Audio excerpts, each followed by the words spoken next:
الحمد لله الحمد لله نحمده ونستعينه ونستغفره ونعوذ بالله من شرور أنفسنا ومن سيئات أعمالنا من يهده الله فلا مضل له ومن يضلل فلا هادي له وأشهد أن لا إله إلا الله وحده لا شريك له وأشهد أن محمدًا عبده ورسوله اللهم صل على محمد وعلى آل محمد كما صليت على إبراهيم وعلى آل إبراهيم إنك حميد مجيد اللهم بارك على محمد وعلى آل محمد كما باركت على إبراهيم وعلى آل إبراهيم في العالمين إنك حميد مجيد أما بعد فإن خير الحديث كتاب الله وخير الهدى هدى محمد صلى الله عليه وآله وسلم وشر الأمور محدثاتها وكل محدثة بدعة وكل بدعة ضلالة وكل ضلالة في النار رب أعوذ بك من همزات الشياطين من همزه ونفخه ونفثه يا أيها الذين آمنوا اتقوا الله حق تقاته ولا تموتن إلا وأنتم مسلمون يا أيها الناس اتقوا ربكم الذي خلقكم من نفس واحدة وخلق منها زوجها وبث منهما رجالا كثيرا ونساء واتقوا الله الذي تساءلون به والأرحام إن الله كان عليكم رقيبا يا أيها الذين آمنوا اتقوا الله وقولوا قولا سديدا يصلح لكم أعمالكم ويغفر لكم ذنوبكم ومن يطع الله ورسوله فقد فاز فوزا عظيما رب اشرح لي صدري ويسر لي أمري واحلل عقدة من لساني يفقهوا قولي الذين آتيناهم الكتاب يعرفونه كما يعرفون أبناءهم وإن فريقا منهم ليكتمون الحق وهم يعلمون الحق من ربك فلا تكونن من الممترين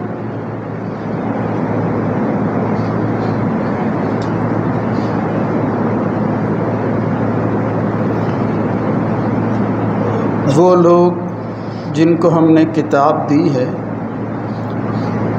وہ اس کو ایسے پہچانتے ہیں جیسے اپنے بیٹوں کو پہچانتے ہیں اور بلا شبہ ان میں سے ایک گروہ جانتے بوجھتے وہ حق کو چھپاتا ہے۔ یاد رکھو حق تیرے رب ہی کی طرف سے ہے، لہذا آپ ہرگز شک کرنے والوں میں سے نہ ہو جائیں۔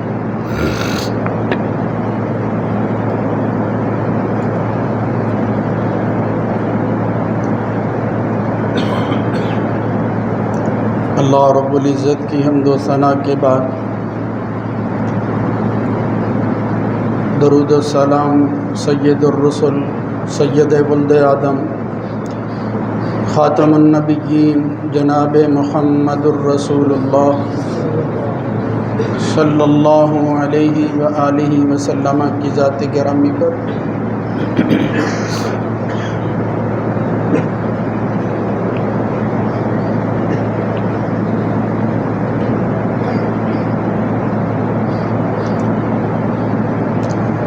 نبی کریم صلی اللہ علیہ وآلہ وسلم کی بعثت اور آپ کی آمد وہ ایک غیر معمولی واقعہ تھا۔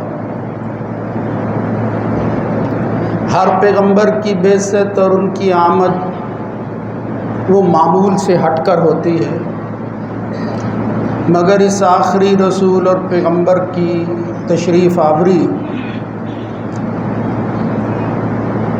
وہ پہلے پیغمبروں اور بھیجی جانے والی کتابوں کے خلاصہ اور نتیجہ کے طور پر وقوع پذیر تھی۔ جناب عیسیٰ علیہ السلام کے بعد ایک لمبا زمانہ فترت کا گزر رہا تھا، یعنی کوئی وقت کا نبی موجود نہیں تھا جو امت کا ہادی اور رہبر ہو۔ انسانوں کے حالات اس قدر دگرگوں تھے کہ کسی مسیحا کی اشد ضرورت محسوس کی جا رہی تھی۔ حق کے متلاشی لوگ وہ ہر وقت اسی سوچ میں تھے اور منتظر تھے کہ کوئی نبی جو ہے وہ تشریف لے آئے۔ ان لوگوں میں سے کچھ لوگ خود کو اہل کتاب کہتے، کتاب کے دعوے دار کہلاتے، یعنی یہود اور عیسائی۔ بالخصوص یہود دور دراز علاقوں کو چھوڑ کر مدینہ کا رخ کر رہے تھے اور یہ باور کرا رہے تھے کہ اس علاقے میں ایک نبی آنے والا ہے، آخری نبی، جس کے ساتھ مل کر ہم اپنے معاندین اور مخالفین سے قتال کریں گے۔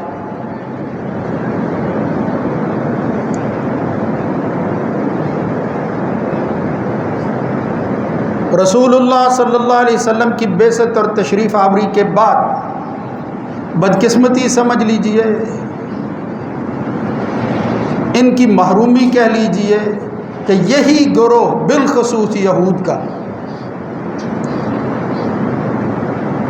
بجائے اس کے کہ وہ اول مسلمان ہوتے، آگے بڑھ کر استقبال کرتے اس نبی آخر الزمان کا، انہوں نے قبول کرنے کی بجائے دوسرا رخ اختیار کر لیا جب انہیں پتہ چلا کہ ان کی نسل سے ہٹ کر نبوت کسی اور نسل کی طرف منتقل ہو۔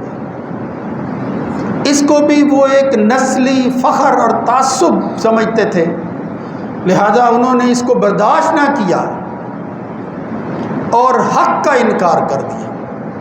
اللہ رب العزت نے سورہ بقرہ میں فرمایا وَلَمَّا جَاءَهُمْ كِتَابٌ مِّنْ عِندِ اللَّهِ مُصَدِّقٌ لِّمَا مَعَهُمْ وَكَانُوا مِن قَبْلُ يَسْتَفْتِحُونَ عَلَى الَّذِينَ كَفَرُوا۔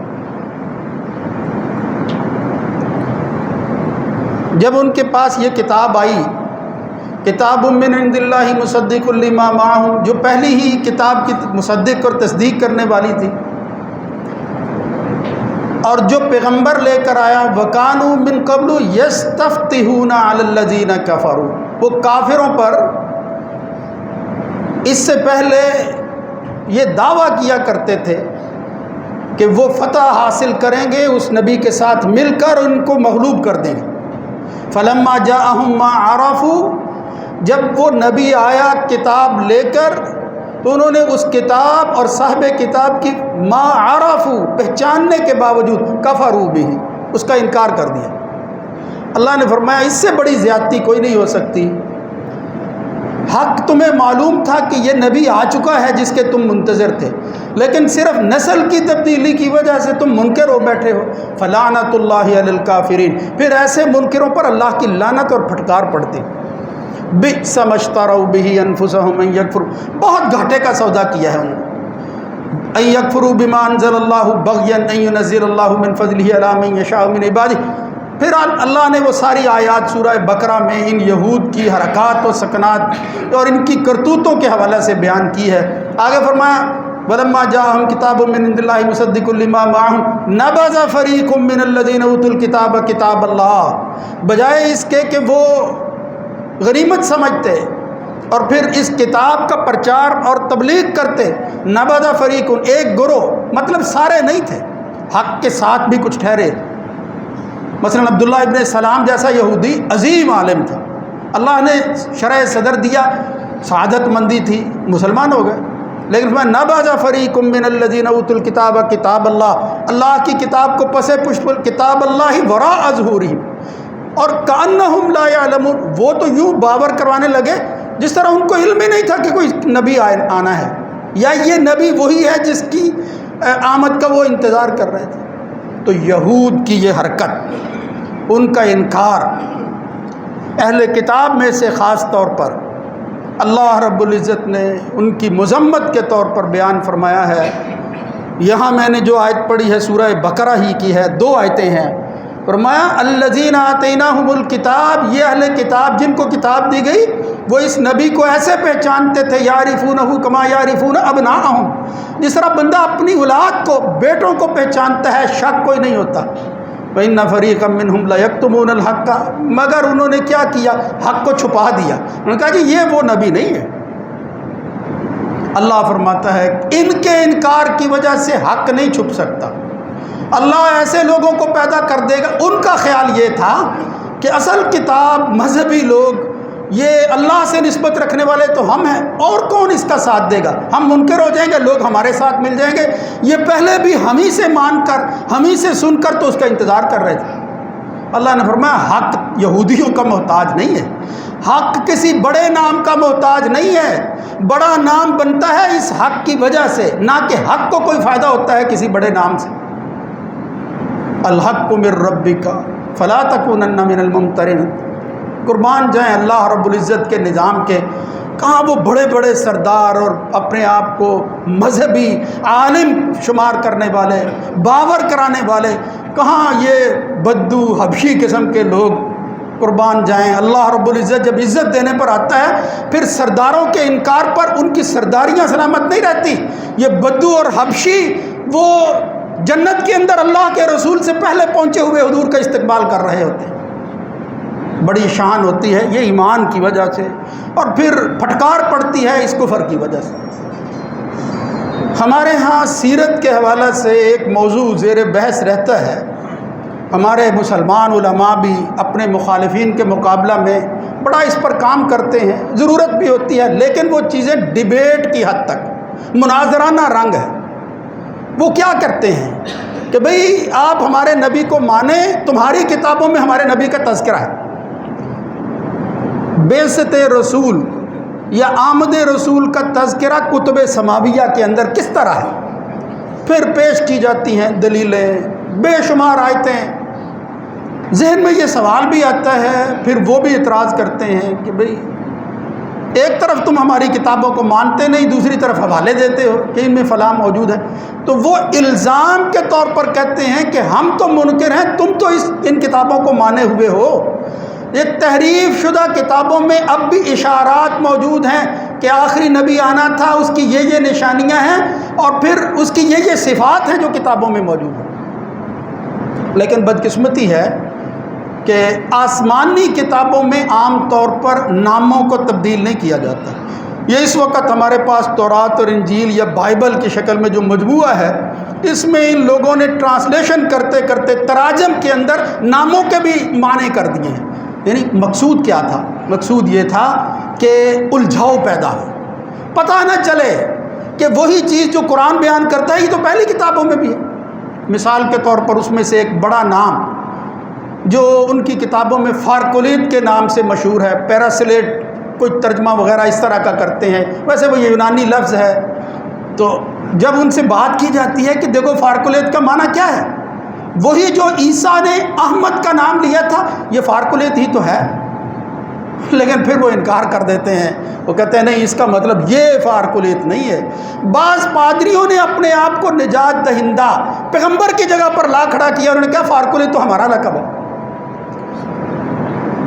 تو میں یہ سمجھتا ہوں یہ کوئی میرا ذاتی فیصلہ نہیں، مطلب یہ ہے کہ یہ ایک رائے، پختہ رائے سلف کی، بالخصوص وہ لوگ جو قرآن و سنت ہی کو اپنا جو ہے وہ مرکز و محور سمجھتے ہیں، اور پھر اسی سے وہ معاملات جو ہیں دلائل کے لیتے ہیں، وہ یہ کہتے ہیں کہ ان سے اس طرح الجھنے کی ضرورت نہیں ہے، مسلمان کو کیا چاہیے، اور یہ بات بالکل درست ہے، ان کتابوں کی ہمیں ضرورت نہیں ہے۔ اللہ نے یہ کتاب نازل کر کے کہا وَأَنزَلْنَا إِلَيْكَ الْكِتَابَ بِالْحَقِّ مُصَدِّقًا لِمَا بَيْنَ يَدَيْهِ مِنَ الْكِتَابِ، جو پہلے کتابیں آئی ہیں یہ ان کی مصدق ہے، یہ تصدیق کرتی، صرف مصدق ہی نہیں، پھر وہ انکار کر دیں گے، انہوں نے ترجمے کر دیے ہیں، تصدیق ثابت نہیں ہوگی، مناظرے ہوتے رہتے ہیں اس پر، وہ عیسائی یہودی وہ بولتے رہتے ہیں، ادھر مسلمان بھی بیچارے کوشش کرتے ہیں، کبھی کوئی جیت جاتا ہے کبھی کوئی ہار جاتا ہے، یہ مناظروں میں ایسا ہی ہوتا ہے۔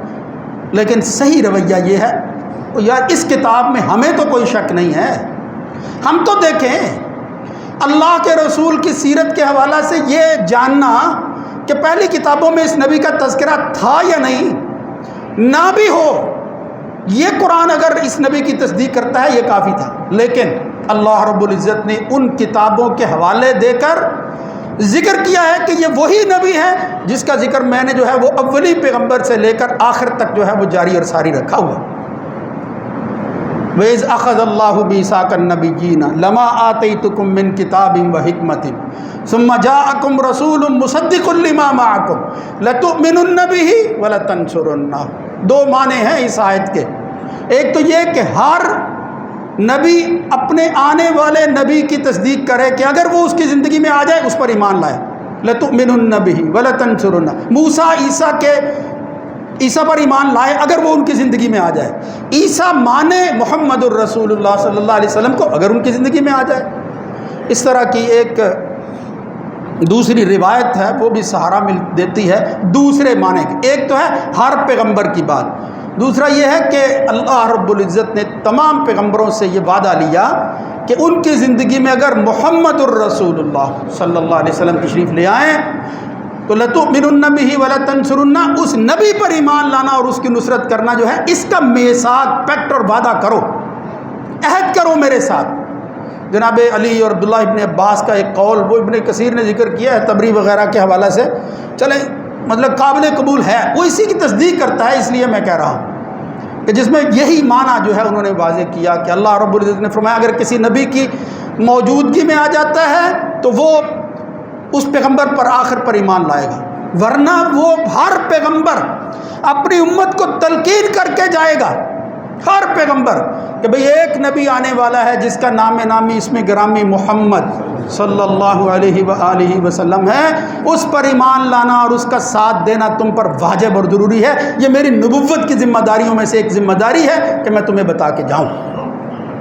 قال اقررتم واخذتم على ذلكم اصری قالوا اقررنا قال فاشهدوا وانا معكم من الشاهدين، یہ سورہ آل عمران کتنی دو چار آیتیں ہیں اسی حوالے، فمن تولى بعد ذلك فاولئك هم الفاسقون افغير دين الله يبغون وله اسلم من في السماوات والارض طوعا وكرها واليه يرجعون قل آمنا بالله، یہ آخری آیت یہ ہے، قل آمنا بالله وما انزل علينا وما انزل على ابراہیم، یعنی ہم ان کے پیغمبروں کے منکر نہیں ہیں، ہمارے تو ایمان کا لازم جزو لا ينفک ہے کہ ہمارا ایمان مکمل نہیں جب تک پہلے پیغمبروں کو تسلیم نہ کریں، انہیں بھی چاہیے وہ پہلے پیغمبروں کو ماننے والے کہ اگر ان کی زندگی میں تلقین رسول کے بعد آخری نبی آ جائے تو اس پر ایمان لائیں، مگر وہی چیز، وہ فخر، وہ بڑا نام، وہ لوگوں کو کیا دکھائیں گے کہ یہ تو ہماری اجارہ داری تھی، اللہ تو ہمارا باپ تھا، ہم اس کے بیٹے تھے، اللہ کے بیٹے ہونے سے ہم جو ہے وہ انکار کیسے کریں؟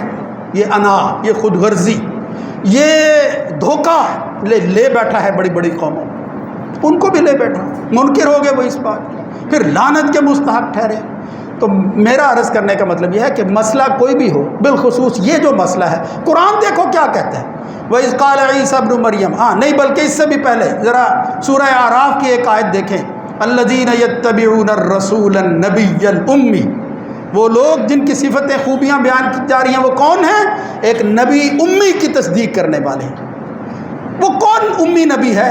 الذی یجدونہ مکتوبا عندہم فی التوراۃ والانجیل، یہ وہ لوگ ہیں کہ جو پاتے ہیں اپنی کتابوں تورات کے اندر کہ لکھا ہوا ہے کہ ایک نبی آنے والا ہے جو نبی امی ہوگا، اور وہ محمد الرسول اللہ صلی اللہ علیہ وسلم، یعنی ذکر آ رہا ہے یتبعون الرسول النبی الامی الذی یجدونہ مکتوبا عندہم فی التوراۃ والانجیل یأمرہم بالمعروف وینہاہم عن المنکر.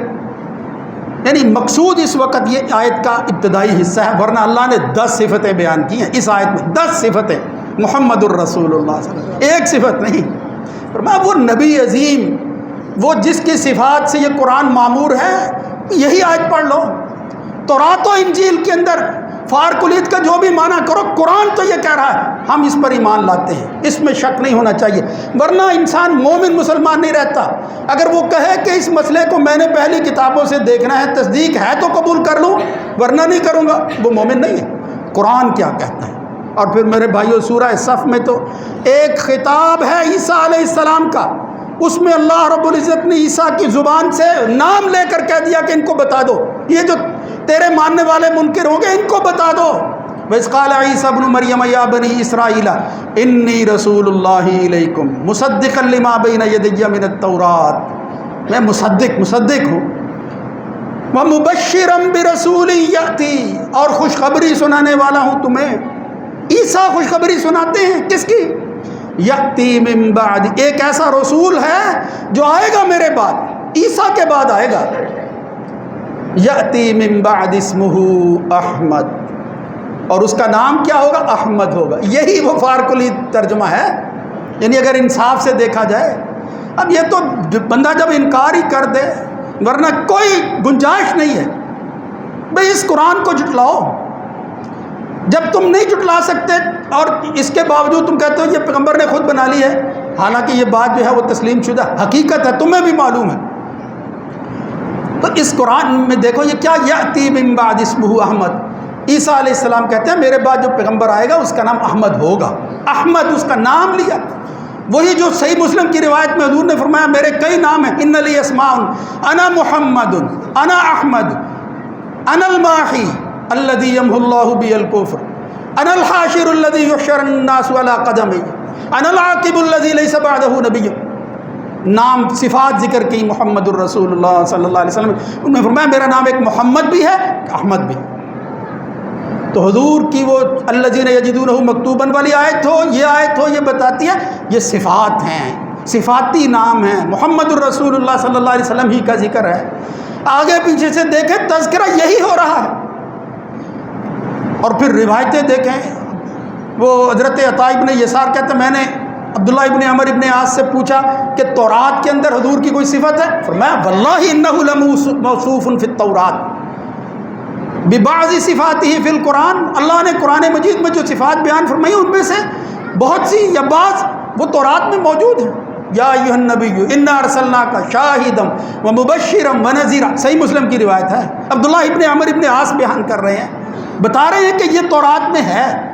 وحرزا للامیین وانت عبدی ورسولی، یہ سب الفاظ موجود ہیں. سمیتک المتوکل لیس بفظ ولا غلیظ ولا سخاب فی الاسواق، وہ سخت دل، سخت روح، بد اخلاق نہیں ہے.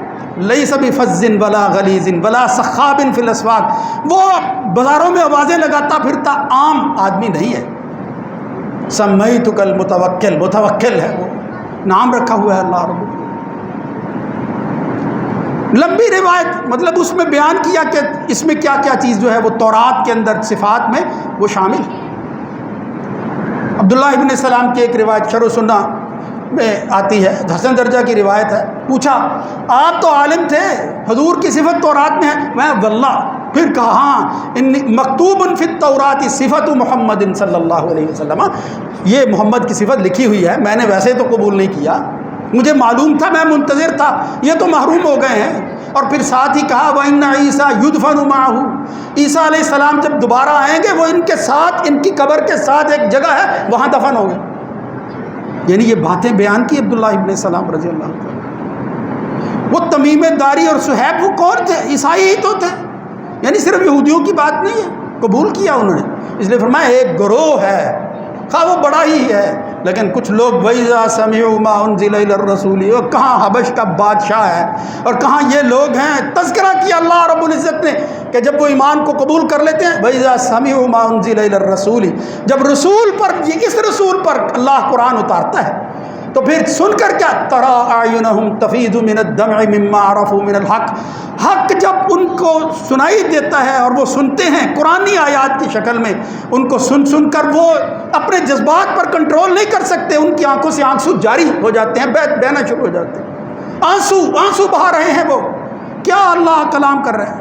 وَإِذَا سَمِعُوا مَا أُنزِلَ إِلَى الرَّسُولِ تَرَىٰ أَعْيُنَهُمْ تَفِيضُ مِنَ الدَّمْعِ مِمَّا عَرَفُوا مِنَ الْحَقِّ يَقُولُونَ رَبَّنَا آمَنَّا۔ یہ دیکھو جب حق کی پہچان ہوتی ہے پھر بندہ کہتا ہے یا اللہ میرا معاملہ تو تیرے ساتھ ہے، یہ کیا کر رہے ہیں میں ان کا ذمہ دار ہوں۔ آمنا فاکتبنا مع الشاہدین، مجھے لکھ لے ان لوگوں میں جو گواہی دیں گے کہ محمد ان کی زندگی میں تشریف لائے تھے اور ہم نے ان کو مانا تھا اور ان کو قبول کیا تھا کہ یہ اللہ کے پیغمبر ہیں۔